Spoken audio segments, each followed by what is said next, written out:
श्री निशिकांत दुबे।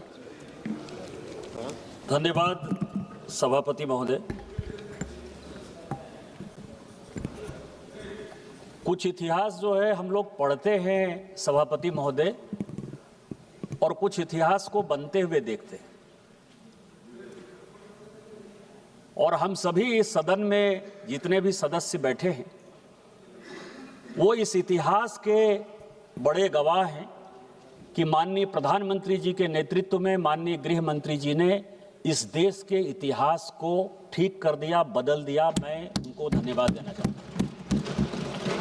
धारा 370 खत्म होते हुए हमने देखा इसी सदन में, 35A खत्म होते हुए देखा इसी सदन में, महिला रिजर्वेशन बिल 33% इसी सदन में जो है बदलते हुए देखा। और आज 31 मार्च 2026 जो उन्होंने टारगेट रखा है, उसके पहले 30 मार्च को ये गृह मंत्री इतनी मजबूती के साथ पूरे देश को ये मैसेज देना चाहते हैं कि हम जो कहते हैं वो करते हैं।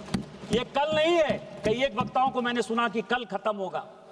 इतिहास में कल कभी नहीं आता है। इतिहास में आज ही सबसे महत्वपूर्ण है, और वो आज का पल है कि ये 30 मार्च 2026 है और 31 मार्च 2026 को नक्सलवाद खत्म हो जाए। मैं उस परिवार का लड़का हूं सभापति महोदय जिसके दादा जो है नक्सलवाद की भेंट चढ़ गए। आज भी उनकी लाश नहीं मिली। पिछले 35 साल से मैं अपने दादा को जो है ढूंढ रहा हूं और उनका श्राद्ध तक नहीं कर पाया। मैं उस पार्टी का सदस्य हूं झारखंड में जिस पार्टी के नेता बाबूलाल मरांडी जी के बेटे, जिनके की शादी तुरंत हुई थी 1 महीना पहले, उसको नक्सलाइट ने गोली से मार दिया। मुख्यमंत्री थे बाबूलाल मरांडी जी। मैं उस झारखंड राज्य का सांसद हूं जिसमें 24 में से 18 जिले नक्सलवाद की भेंट चढ़े। और इस सदन में क्या चर्चा होती थी?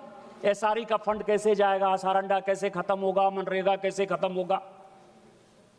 आज जो है ये लड़ाई जो खत्म हुई है, ये लड़ाई कोई नक्सलवाद गरीब और अमीर की नहीं है। मैं सभी वक्ताओं को सुन रहा था कि ट्राइबल का ये है जी, इसका गरीबों का ये है, किसानों का ये है। मैं इस सदन के से पूछना चाहता हूं आपके माध्यम से कि इस नक्सलवाद के नेता कौन रहे? चारू मजुमदार शेड्यूल ट्राइब थे, ओबीसी थे, किसान थे, क्या थे? कानू सन्याल ब्राह्मण थे, विनोद मिश्रा ब्राह्मण थे, विश्वनाथ तिवारी ब्राह्मण थे, सत्यनारायण कम्मा थे, नागा रेड्डी थे। यही 7-8 लोगों ने तो यह आंदोलन किया। आप किसकी बात कर रहे हो? किस आदिवासी की बात कर रहे हो? किस किसान की बात कर रहे हो? किस गरीबों की बात कर रहे हो? ये लड़ाई क्या है? ये लड़ाई विचारधारा की है।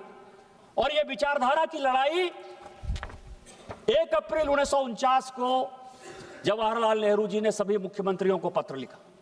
1 अप्रैल 1949, आज 30 मार्च है, 1 अप्रैल 1949। उस पत्र में वो लिखते हैं सभी मुख्यमंत्रियों को कि इस देश की सबसे बड़ी समस्या कम्युनिस्ट पार्टी, कम्युनिस्ट आंदोलन है। इस आंदोलन को दबाओ, ये नक्सलवाद की तरफ बढ़ेगा, ये देश के टुकड़े टुकड़े करेगा, ये स्कूल नहीं बनने देगा, ये कॉलेज नहीं बनने देगा, ये रोड नहीं बनने देगा। लेकिन हमने क्या किया? हमने क्या किया? कांग्रेस पार्टी जब टूटी तो इसने सीपीआई का सहारा लिया।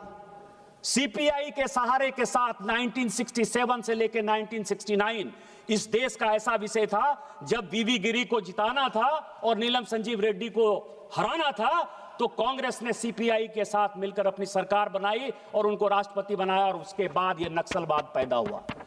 वही कांग्रेस नेहरू जी की बात नहीं मानकर इंदिरा जी ने इस देश के साथ भारी नुकसान किया। और क्या हुआ मैं आपको बताऊं कि सबसे पहला काम, आदिवासियों का सबसे बड़ा अधिकार जो कांग्रेस ने खत्म किया, आर्टिकल 339 इस संविधान में लिखा हुआ है कि शेड्यूल 5, शेड्यूल 6 के जो जिले हैं, जो आदिवासी बाहुल्य जिले हैं, उसका पूरा का पूरा जो डेवलपमेंट का मॉडल है वो भारत सरकार अपने हाथ से बनाएगी। लेकिन रात के अंधेरे में जब इमरजेंसी लगाई तो 1976 में सबसे पहले धारा 339 खत्म करके सारे ट्राइबल के अधिकार को खत्म कर दिया। इसके बाद मैं आपको बताऊं कि मैं कुछ डॉक्यूमेंट लेकर आया। जब नक्सलवाद नक्सलवाड़ी में डेवलप हुआ और उसने हत्या का काम चालू किया, तो चीन के रेडियो ने जून 1967 में कहा कि ये काम सबसे बढ़िया है और हम भारत को जो है ये सारे नक्सलवादी गतिविधियों के लिए मदद करेंगे। और 1969 का जो कम्युनिस्ट पार्टी का रिजोल्यूशन है चाइना का, वो ये कहता है कि हम पूरा का पूरा उसको समर्थन करेंगे। और आपने क्या किया? 1969 में, 1967 में ये जब चीन का रेडियो ये बात बोल रहा है, 1969 में यदि चीनी कम्युनिस्ट पार्टी का रिजोल्यूशन ये हो रहा है, आप 1969 से लेके 1977 तक उसके साथ सरकार बनाते रहे। हम भारतीय जनता पार्टी के कार्यकर्ता हैं, हम राष्ट्रीय स्वयंसेवक संघ के कार्यकर्ता हैं। हमारे लिए ये आइडियोलॉजी है, हम इस आइडियोलॉजी के खिलाफ हैं और आपके लिए ये सत्ता प्राप्ति का केंद्र है। आपने क्या किया? आज भी आप यूपीए सरकार में किसके साथ हैं? उसी कम्युनिस्ट के साथ है जिसने इस देश को तिरुपति से पशुपति तक पूरा कॉरिडोर बना दिया। आज यूपीए में, केरल में जो है आप उसके खिलाफ हैं, केंद्र में सरकार बनाने के लिए यहां है। बंगाल में आप उसके खिलाफ हैं, केंद्र में यहां सरकार बनाने के लिए यहां खिलाफ है। और ये सब डॉक्यूमेंट है।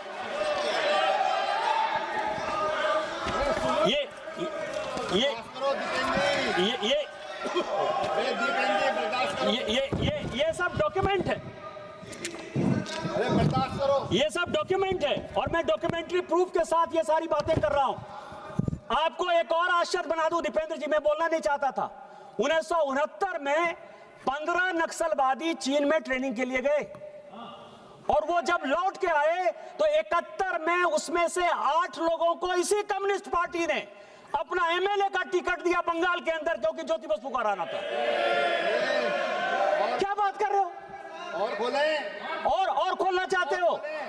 1980 के अंदर 35 लोग चीनी कम्युनिस्ट पार्टी के सदस्य होने के लिए गए, उनको ट्रेनिंग दिया गया और उत्तर प्रदेश के चुनाव में, झारखंड के चुनाव में, छत्तीसगढ़ के चुनाव में, बिहार के चुनाव में, बंगाल के चुनाव में, उसमें से 5 लोगों को कैंडिडेट बनाया आपने।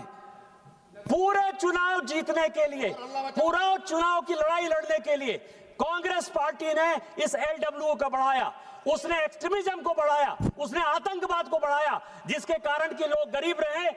आज जो हमने किया है, और बताएं, आज जो हमने किया है और माननीय गृह मंत्री जी ने किया है, ये सबसे इंपॉर्टेंट है। हमने जो है लोगों को लोग समझा है। प्रधानमंत्री जनमन कार्यक्रम है, धरती आबा कार्यक्रम है, बिरसा मुंडा को सम्मान देने का कार्यक्रम है, एस्पिरेशनल डिस्ट्रिक्ट के डेवलपमेंट का कारण है। जिस इलाके में मैं जिस इलाके से आता हूं, जिस इलाके में एक एक्सरे की मशीन नहीं थी, वहां all India institute of medical science है। बस 2 मिनट में खत्म करूंगा। वहां एयरपोर्ट है, वहां आईटीआई है, इंजीनियरिंग कॉलेज है, मेडिकल कॉलेज है। और आज उसी झारखंड में 18 में से एक भी जिला ऐसा नहीं है जो नक्सलवाद प्रभावित है। और यदि राज्य सरकार साथ देती तो आज झारखंड में जो है पूरा का पूरा कंप्लीट नक्सलवाद कल जब खत्म होगा तो बिना उस सरकार के सहयोग के खत्म होगा। इसीलिए मैं आपके माध्यम से, इस सदन के माध्यम से दोबारा माननीय प्रधानमंत्री जी के नेतृत्व में माननीय गृह मंत्री जी को धन्यवाद देना चाहता हूं कि आपने हमारे जैसे लोगों की पीड़ा को समझा। आज मुझे सबसे बड़ी खुशी होगी कि मैं दादाजी का श्राद्ध तो आज तक नहीं कर पाया, लेकिन नक्सलवाद का श्राद्ध करके इस सरकार ने मेरे मन की भावना को मजबूत किया। आपने मुझे मौका दिया। इन्हीं शब्दों के साथ जय हिंद, जय भारत। श्री नामदेव किरसन।